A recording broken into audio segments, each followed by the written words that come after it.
Glaucome novuga ko bigoye kuyivuga mu kirundi ariko ni ingwara y'ijisho. Ijisho twovuga yuko ridihagizwa cane, umuntu rero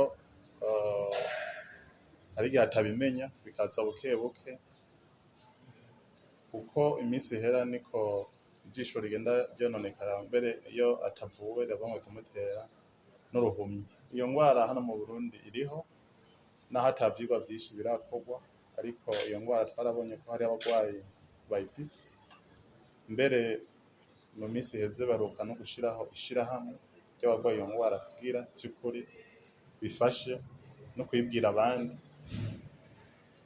bashobore kwivuza hakiri kare. Mu bushikiranganji bwo kubungabunga amagara y'abantu no kurwanya sida, bwo bicishije mu mugambi wabo w'igihugu wo kurwanya ingwara zititaweho bihagije n'uruhumyi, hariko harakorwa ibikorwa bitari bike kugira dufashe abenegihugu kwirinda iyi ngwara ya glaucome.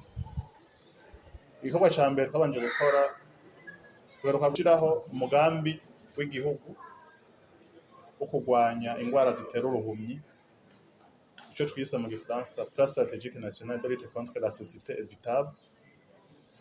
Uwo mugambi w'igihugu rero uriho kuva mu mwaka wa 2022 gushika mu mwaka wa 2027. Muri uwo mugambi harimwo ibikorwa vyinshi bizokorwa bijanye no kwigisha abantu vy'iyo ngwara n'ingwara zindi zitera uruhumyi, harimwo n'imigambi mbere ijanye no kuvura izo ngwara, ariko ahanini dukoranye n'abafasha igihugu turashira inguvu nyinshi mu bijanye no kwumvisha abantu ivyo ari vyo ingwara z'uruhumyi n'iyo glaucome irimo kugira bashobore kuzikingira.